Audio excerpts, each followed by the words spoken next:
What's good, family? And welcome to Enjoy the Journey. I am your host, Devontae Lamont, and today I have with me William Chatman, who is a motivational speaker, a poet, and a comedian, and he is here with us to go on the journey. What's good, Will, man? How What's you up, man? doing? How you doing? I'm grateful.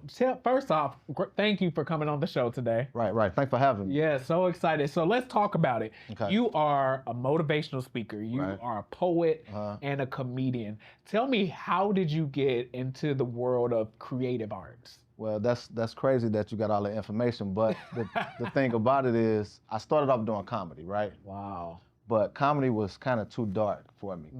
But I love the stage, so I was trying to find a way to get back on stage to do something that's more for me. Wow. And I started, trying to motivate, but then poetry found me as well, because I used to manage my partner back home, which raps. Yeah. So I used to manage him, and we used to go on the show. So I used to help him write hooks and stuff. So I always had the rapping side in me. Wow. That's where poetry came in at. So you told me that you're originally from St. Louis, Missouri. Absolutely, yeah. Wow. Shout out to St. Louis. All my Yep, family's yep. from St. Louis, so shout out. But St. Louis has such a culture, especially when it comes to rap and hip hop. There's such a sound that the rappers have. Who are some of the St. Louis greats that inspired you? I'm not sure about that for real, but I just know like once I was there when Chingy was coming up. Yeah. I was there when Nelly was coming up. So those two guys alone has put a very big impact on St. Louis. So just to see them make it from where they was at, it just inspired me in general. You know what I'm saying? Yeah. But going before them, I'm not sure who was really coming out. Yeah. For real, you know what I'm saying? Yeah. So what about as a comedian? How did you step into the world of becoming like? Have you always been funny? So like it'd be a group of y'all, right? And then everybody got their homies. Yeah. So I guess I was the funny one out the group. So they kept pushing me like, man, you should do stand-up. Now that's where the game changed that. Because you can be funny around your peers and around your family, but once you get on that stage, it's a whole different monster. So I never really attacked the comedian side on stage like I really wanted to. So it really kind of put me in a box because once I was doing it, I found myself getting stage fright to the point where I don't even listen to comedy no more. That's so shocking. Yeah. Because you are like, I've seen your work as a poet. And so is it different from like, so let's say if I'm an artist and I am doing poetry or motivational speaking, so are each of those arenas different for you as an artist? It could be. It could be. Some people can attack it the same way, but I found when I was doing comedy was more in your face because people is ready to make them laugh. But when I do like speaking engagements or if I'm doing poetry, I'm already giving you what I got. So people gonna be more trying to accept it more. But comedy, you gotta make them accept it. So it was just a little different for me. So tell me about some of the poetry that you do. Tell me about some of your performances, or how do you flow? Like what is poetry to you? Great question. So I come from the world of background. I mean, I come from the background of battle rap. I love battle rap. Now I don't want to be a battle rap, but I love how they put their words together. Wow. So when I do my poetry, I want my words to kind of like bounce off each other. I want them to kind of like rhyme a little bit. Now, I know a lot of people do poetry, they might be a little deep, but their words might just be words. So I like for my words to at least rhyme and bounce off each other a little bit, you know what I'm saying? What is that feeling, that you want when you're up there spitting rhymes, when you're up there doing your thing? What feeling is it that you want to leave with that audience? I want to give a message, right? And I want to start off with a story. And I want to start off with kind of like just warming you up. And then in the middle, I kind of got you. But then in the end, it's almost like a plane ride. I want to take you up, ride you, and bring you down slowly. I like and that. then once you land, it's like, okay, I like what I got out of it. Ooh, that's strong. Do you got anything that you can share right now? You got a poem? Yeah. Okay. That's your camera. This is my favorite one right here. This is the one that I do all the time. So it goes, my deepest fear is not that we are inadequate. My deepest fear that we are powerful beyond measure. It's our light, not our darkness, that frightens us. You playing small doesn't serve this world. There's nothing enlightened about you shrinking so other people won't feel insecure around you. I want to walk in my valley with a vision. Being connected to my calling like an ID box helped me see my purpose with precision. I trust the process, but the pain it produced provides a demon inside that I can't hide. In order for me to live, a part of me had to die. I reached forward and try to grab what's mine, asking God for a sign, hanging on to every word that I heard, touching on them like I was blind. With a grip that is slippery, my mission becomes a mystery. Looking at the stuff I have done, I hear people praying for me as they speaking in tongue. I got one person in my ear saying, Will, you finished, you through, you done. I got another person in my right ear saying, it's your time now, and here it comes. I had to lean on myself. When life started lifing, I had to believe in myself. When things got heavy, I started rejecting the help. From being let down to having meltdowns, I felt now I had to watch out for leeches, false prophet, and fake preachers. Ooh. Most people love misery, and I never wanted to be their company. See, I don't care if other people doubted me. What's for me is for me. God will reroute me. See, God doesn't give us people we want. He gives us people we need to help us, to hurt us, to love us, to leave us, to make us the person we was meant to be. I never wanted my rights to be wrong, but I don't want my wrongs to be right. See, I walk by faith and not by sight. And this fight that I fought was never my fight. With this Mayweather form, I can Mayweather the storm, so don't count me out, just count me in. And I can box any box you try to box me in. Through the ups and downs, long as I stay true, I won't have a breakdown. I can have a breakthrough. See here? This is God work. Now, yeah, I got to see how God worked. That's why I put God first. But I feel like my father was testing me. But he turned my test to a testimony. Ooh. So yeah. Wow. That's strong. Yeah, appreciate it. Where did that's powerful. Where did that come from? You can't tell me that was just something that, because there's so much passion in there. And that's what I guess that's where the comedy and poetry is different. Wow. I can really take you where I want to take you with poetry. Comedy, I'm trying to get you there. So I never really got out that box for real, you know? So now with my poetry, I make sure when I write, even if I get on stage and I start getting stage fright, once I go into my poetry and I got them, now it's easy for me to talk to the people. Wow. So as a poet, how do you define success? How would you define success? What makes a successful performance for you? This just happened like 2 weeks ago, right? I had to do a party, and nobody really knew why I was there, right? Yeah. And it was probably like about 30 people, 35 people there. And I had to introduce myself. And then once you going somewhere and people don't really know who you are, they kind of give you like the stale face. And once I started going and telling them what I'm gonna do, they kind of engaged in a little bit. But once I got halfway through my set, I had the whole room. Once I got done, people came up to me and told me, hey man, that was good. So that's success for me. If I can go into a room where nobody know me, I tell them what I do. And then at the end of it, they say, I like what you do, keep doing what you're doing. That's my success. Wow, that's powerful. Yeah. Because it comes from here. Yeah. And we can feel it. We can feel it.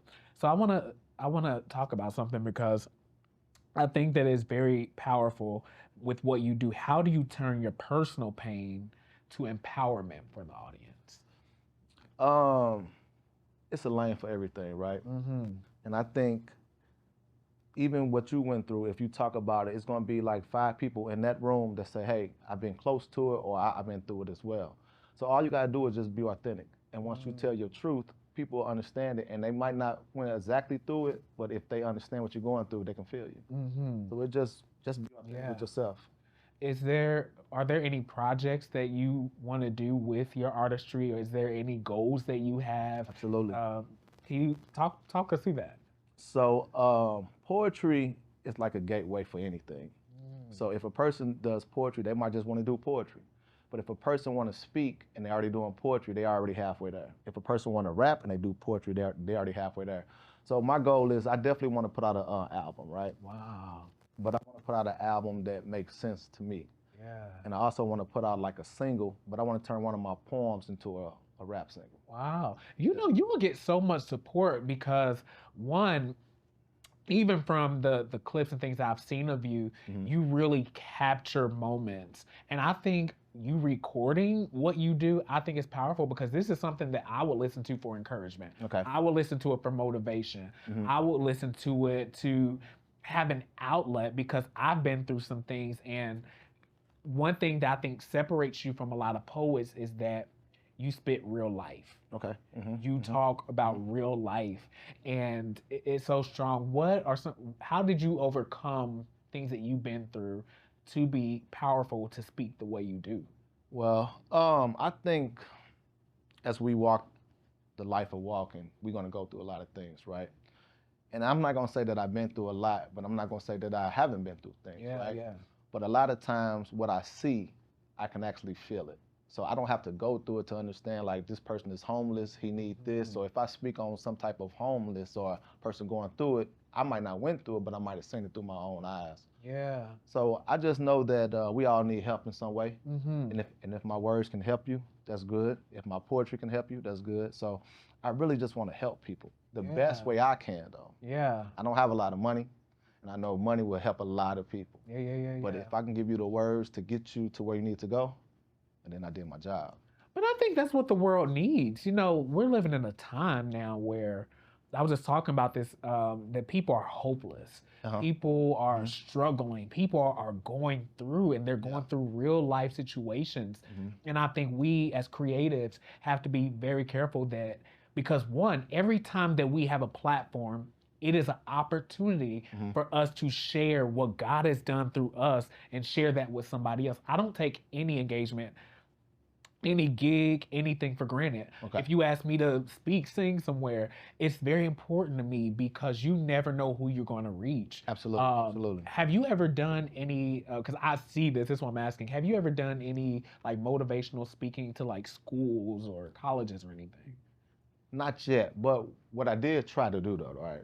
I tried to go to the juvenile detention centers and Uh-huh. speak to them, and it worked for like a little bit. But I think what I saw that was different was these kids were so kind of whatever they was going through, I can't really touch them yet. Mm, Not saying that I won't never, but at the time where I tried to, I think I was too early in my journey to go that route. yeah. But I haven't been to no schools yet. That's one of my goals to get to schools. One of my goals is to really go to colleges and speak to them. But I want to speak to them not in a regular tone that Yeah. a speaker comes. I want to come and give them some poetry with speaking, but I got to put my twist on it, whatever that twist Yeah. is. I love that. Yeah, but I I see haven't it. found it yet. I haven't found it yet. It's coming. Yeah. It's coming. Yeah. I see it. Yeah. I don't know where that vision just came from, but I see it. Yeah. But one of the things that you do, you are all over the place in Atlanta. What are some of the places that you are currently performing or that people can come and see you perform like in the city? So we do a weekly show at Euros ATL. That's in Marietta. We do a weekly show every Wednesday, so you can definitely come out there. Um, it's a lot of open mics in Atlanta. Yeah. A lot of people doing poetry. So if you tap into any poet in Atlanta, I'm quite sure that that's going to give you the gateway to any other poets. So you really just got to tap in. But for right now, we're doing Euro ATL in Marietta, and we do that every Wednesday. Yeah. And I love that you said that. Justin Patton, Hmm. he was on season 2, Okay. and I was talking with him. And so, and this shows you how great this is. I was talking with Justin Patton, and I said, you know what? Your episode was so powerful that I really want to dig into the poetry community. Okay. Because I didn't realize how big the scene was. Absolutely. It Absolutely. is such a scene. He was talking to me, and I like his first interview. I was like, oh my God, tell me some of the places you perform. So I started looking into like Perfect Note, Okay. and there was another place. Apache, was it Apache? Yeah, Apache, Okay. yeah, ATL, like that's Midtown, ain't it? Yep, yep. Yeah, I'm still learning these places in Atlanta. Yeah. But Trap City. Yeah, Trap City. Yeah. Yeah. I've learned all these places that do open mic. Absolutely. And the community is huge in Atlanta for open mic. So what is the because you are a vital part of that community, like what is one of the things that you love about the spoken word community in Atlanta? All right, so I came from St. Louis. I'm from St. Louis. I moved here in 2019. I was doing comedy back home, but I didn't really get as far as I wanted to get. So when I moved here, that's when I started doing poetry. And when I tell you the people here, I mean, they just help you so much. Like I'm from a world where if you need help, your friends will help you. Yeah. And if you try to go outside of your friends, you might get a little bit of help. Here, no, they show you love. Yeah. So just like how Justin Patton referred you to me, I Mhm. mean, it's just a lot of other poets that would do the same thing, and they don't have to know you as like they friends. Yeah. They say, hey, I know of them. If you want to just contact and you want this information, I got you. You know? Yeah. So they just reach their hand out. Even like with Camille Dedeen. Uh-huh. That was Justin Patton. Justin Yeah, Patton, yeah. you just been putting everybody on Joy Yeah, Journey. yeah, But yeah. I love that about him because he has such a huge heart. Yeah. And that's the heart that I share. The reason I do this is because I want to reach creatives, artists, actors, poets, Yeah, yeah. and let them know that there's a space for you, because us as creatives, we need to encourage each other. We need to have platforms where people like Will Chatman can come and share his gift and share his encouragement with the world. And so I want to say thank you to Justin for even Absolutely. connecting us. Thank you, Justin. We boy. appreciate you. But you are doing some great things. And so, like, how do you feel seeing the growth that you made being here in Atlanta? Like, y'all, I'm telling you, once you go look him up, all his information is going to be at the bottom of the screen. But look up Free Will Chapman and see the things that he's doing. How does the success feel to you? I mean, because people are being really moved in the city by you. It's a journey, right? And it's a process. So I'm finding it right now. So I'm not really seeing anything, but I am seeing where I'm headed. That's a good thing, because it's hard finding something. It's hard finding your passion. People might have like 3 or 4 gifts, but it's hard to put that into a frame to keep moving forward. Yeah. Now, poetry have taken me further than a lot of things, and I love that. And it has opened up a lot of doors for me. So I ain't no telling where I'm gonna end up, but I do like the journey. I do like the ride. The journey. Enjoying the journey. And that is what we are all trying to do, is stay on the journey. So if you had one final thing that you could say to the audience to encourage them on their journey, what would that be? Never give up. I came to Atlanta by myself. I moved here. I met a lot of great people. And if I would have never took that leap of faith, I wouldn't be here right now. So never give up. Just keep pushing forward. Wow, man. Thank you so much for being here. No this problem. has been phenomenal. Yep. And until next time, thank you for tuning in. Peace out.